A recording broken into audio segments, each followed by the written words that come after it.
Dear viewers, जो environment होता है, एनवायरनमेंट में दो किस्म के कंपोनेंट्स होते हैं। एक होता है बायोटिक कंपोनेंट्स, इसमें आते हैं प्लांट्स और एनिमल्स।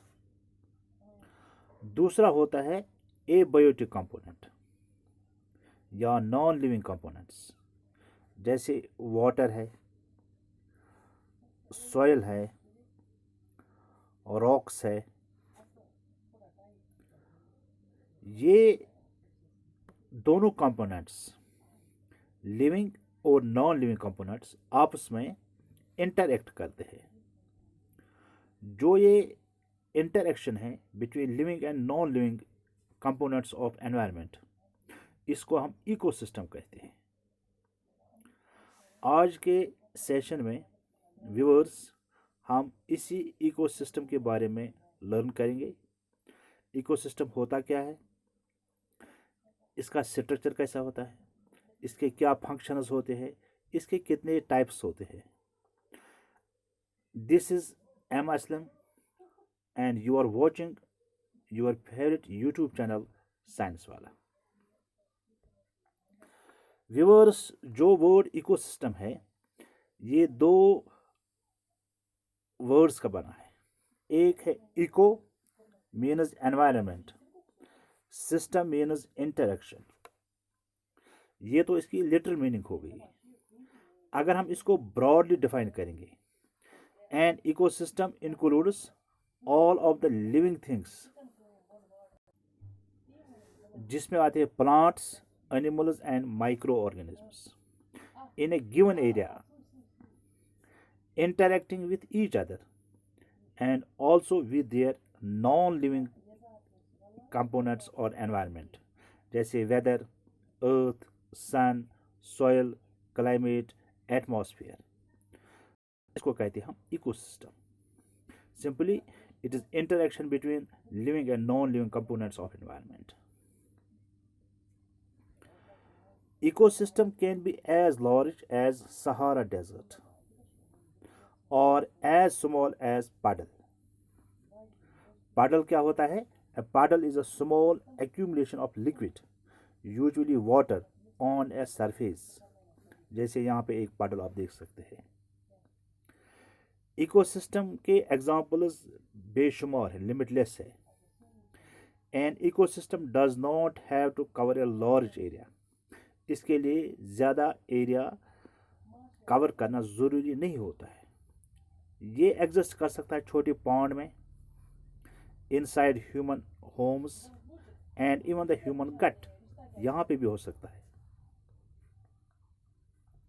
जो टर्म इकोसिस्टम है, it was actually coined by British botanist Roy Clepham in 1930, and it was ecologist A. G. Tansley who fully defined the ecosystem concept in a published article in 1935. Viewers, अभी तक अगर आपने मेरे channel को subscribe नहीं किया है, please support my channel and subscribe my channel. Without your support, our or my channel cannot grow.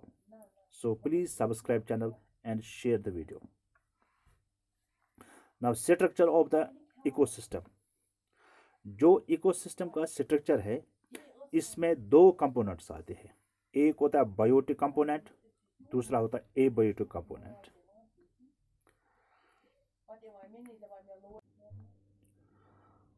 It involves the distribution of energy in the environment. इसके अलावा it includes various climatic conditions prevailing in that specific environment। चाहे biotic हो या abiotic components हो, वो दोनों आपस में इंटरकनेक्टेड होते हैं और एक ओपन सिस्टम बनाते हैं, in which energy is transferred from one particular component to another। So ecosystem एक ओपन सिस्टम है जिसमें एनर्जी फ्लो करती है और ये एनर्जी यूनि डायरेक्शनल होती है। सन से प्लांट्स की तरफ आती है, प्लांट्स से जो ऑटोट्रॉप्स होते हैं फिर जाते हैं हेटेरोट्रॉप्स पे, मगर ये रिवर्स नहीं जाती है from plants to the sun. So it is a unidirectional. जो इकोसिस्टम होता है इसके दो कंपोनेंट्स होते हैं, एक होता है एबायोटिक कंपोनेंट, दूसरा होता है बायोटिक कंपोनेंट। जो एबायोटिक कंपोनेंट्स होते हैं these are non living components, जैसे climatic factors, rain, temperature, light, wind. इसका जो दूसरा नॉन लिविंग कंपोनेंट उसको कहते हैं इडेफिक फैक्टर्स, जैसे सॉइल, पीएच, मिनरल्स, टोपोग्राफी। जो सेकंड कंपोनेंट होता है दैट इज बायोटिक फैक्टर्स और कंपोनेंट्स, जिसमें आते हैं प्रोड्यूसर्स, कंज्यूमर्स एंड डिकम्पोजर्स। तो हर एक ऑर्गेनिज्म के दो कंपोनेंट्स होते हैं, इकोसिस्टम के भी दो कंपोनेंट्स हैं, biotic and abiotic. Abiotic components होते हैं नॉन लिविंग फैक्टर्स और कंपोनेंट्स या फिजिकल एनवायरनमेंट जो होता है किसी भी इकोसिस्टम में। Abiotic components are mainly of two types, climatic factors जैसे rain, temperature, light etcetera etcetera. Edaphic factors related to soil. It includes soil, pH, topography, and minerals. Biotic components are the living components which includes plants, animals, and microorganisms. Biotic components are further classified into three main groups: producers, consumers, decomposers, or reducers. जो ecosystem होता है इसमें जो producers होते हैं they are mostly the green plants, क्योंकि इन green plants के पास होता है एक पिगमेंट दैट इज क्लोरोफिल। ये क्लोरोफिल सन या सोलर एनर्जी को ट्रैप कर सकता है और इसको चेंज कर सकता है इनटू केमिकल एनर्जी और बना सकता है food in the form of carbohydrates with the help of some inorganic compounds like water and carbon dioxide. इस प्रोसेस को कहते हैं फोटोसिंथेसिस। तो जो ये केमिकल एनर्जी है ये स्टोर होती है प्रोड्यूसर्स में। It is utilized partly by the producers, थोड़ा वो अपने लिए इस्तेमाल करते हैं और अपने ग्रोथ के लिए, अपने सर्वाइवल के लिए, और जो बाकी है इसको ये ट्रांसफर करती है to the next trophic level that is heterotrophs. उसके बाद आते हैं कंज्यूमर्स। तो इसमें एनिमल्स आते हैं, क्योंकि एनिमल्स के पास क्लोरोफिल नहीं होता है और वो फूड नहीं बना सकते with the help of a photosynthesis, so they are dependent on producers for their food. They are known as heterotrophs. Consumers are of four types: primary consumers जिनको हम कहते हैं herbivores, animals feeding on plants जैसे rabbit, deer, goat etcetera. Secondary consumers, the animals feeding on herbivores are called as secondary consumers और primary carnivores, cats, foxes, snakes. Tertiary consumers, these are large carnivores which feed on secondary consumers, wolves. Quaternary consumers, they are also called omnivores. These are largest carnivores which feed on tertiary consumers and are not eaten up by any other animal. Example is lion, tiger. उसके बाद आता है decomposers, जिसमें आती है bacteria and fungi belong to this category. ये क्या करते हैं, जो डेड ऑर्गेनिक फूड होता है ये इसको ब्रेक डाउन करते हैं, इसको डिग्रेड करते हैं और अपने लिए फूड हासिल करते हैं। इसके अलावा जब ये इन डेड ऑर्गेनिक मैटर को डिग्रेड करते हैं, ये रिलीज करते हैं वापस एनवायरनमेंट में simple inorganic and organic substances, so they help in recycling of nutrients. These simple substances are reused by the producers, resulting in a cyclic exchange of material between biotic and abiotic environment. Viewers, इस chart में आप पूरी detail जो हमने अब तक पढ़ा है इसको देख सकते हैं। इकोसिस्टम के दो factors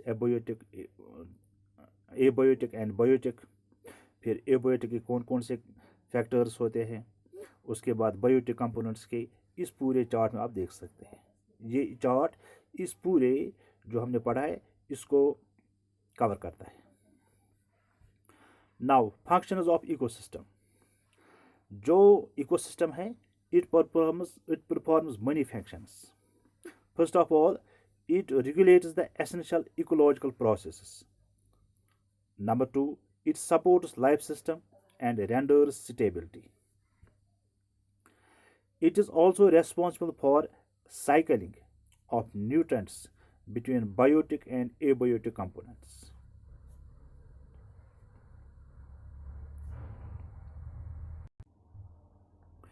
Number third, it maintains the balance among the various tropical levels in the ecosystem. Number third, it cycles the minerals through the biosphere. Number five, the abiotic components help in the synthesis of organic components that involves the exchange of energy. Viewers, now let's learn about different types of ecosystems. अगर हम generally देखेंगे हमारे पास दो major groups होते हैं ecosystem के। एक होता है नेचुरल, दूसरा होता है आर्टिफिशियल और मैन मेड इकोसिस्टम। तो अगर हम क्लासिफिकेशन करेंगे, हमारे पास है natural ecosystem, second one is man made ecosystem.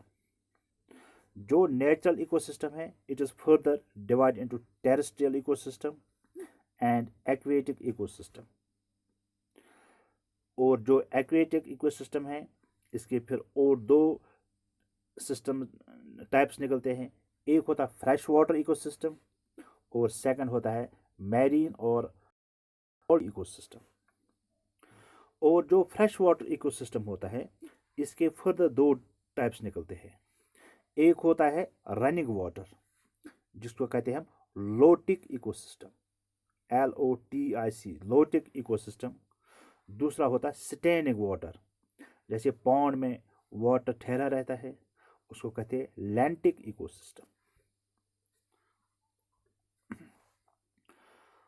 On the basis of source of energy, ecosystems are of two types, natural and artificial.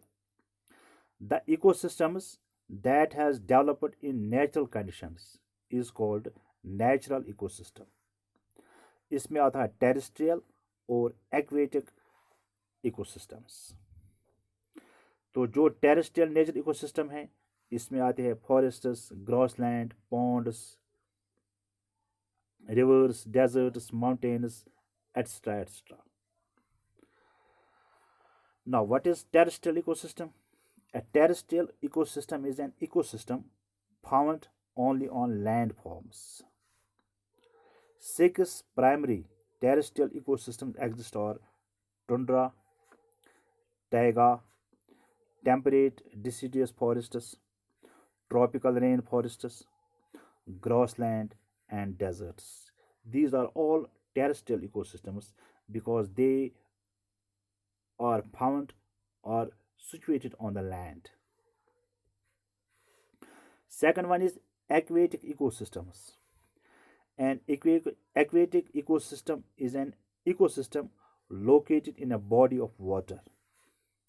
Two major aquatic ecosystems are marine ecosystem, which exist in seas and oceans, and second one is freshwater ecosystems, जिसमें rivers आते हैं, ponds आते हैं।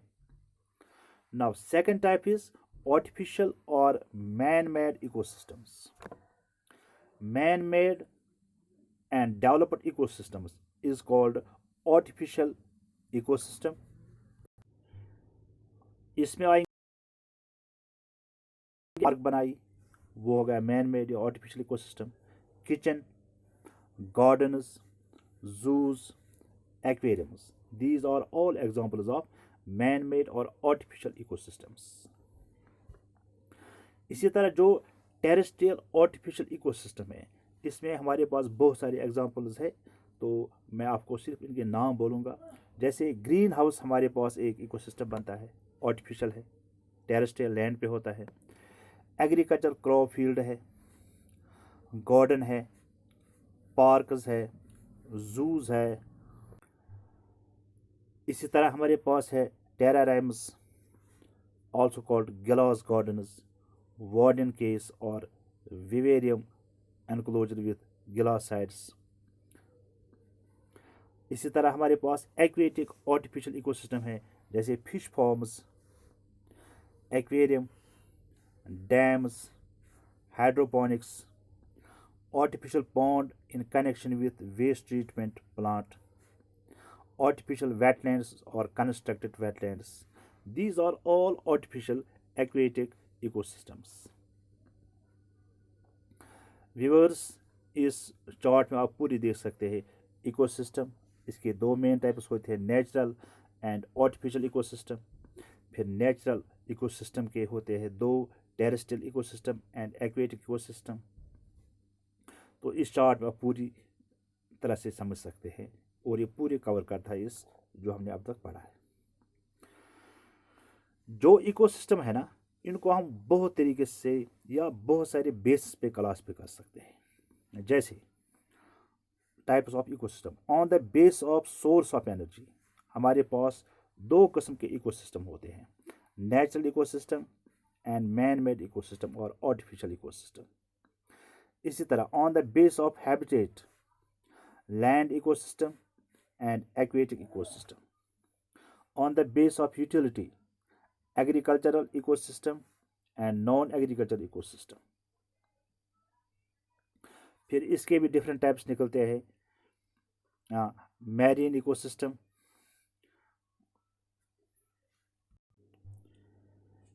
Image were ecosystem and inactive ecosystem. Viewers, before concluding this topic, this video, I have prepared some MCQs related to this topic. आप इन MCQs को पढ़िए. हर एक MCQ में 4 ऑप्शंस हैं, और देखिए सही आंसर क्या है. जैसे क्वेश्चन नंबर 1 है, the term ecosystem was introduced by. 4 option है, सही ऑप्शन देखिए. Question number 2, question number 3. We have the question number 4, the energy flow in ecosystem is. 4 option है. Question number 5, question number 6, question number 7, which are the following is a terrestrial ecosystem. 4 option है. Question number 8, question number 9. आप अपने answer को इस answer की से tele कीजिए, और देखिए कि आपके जो आंसर्स है वो सही है कि गलत है. तो यहाँ पे आप टेली कर सकते हैं अपने आंसर्स इस आंसर की से. Viewers, thanks for watching the video. But viewers, आपसे रिक्वेस्ट है, मेरी चैनल को सपोर्ट कीजिए. Without your support my channel can not grow. So please subscribe the channel and share the video, and don't forget to write your comments in the comment section about the video. See you in the next video. Till then, goodbye.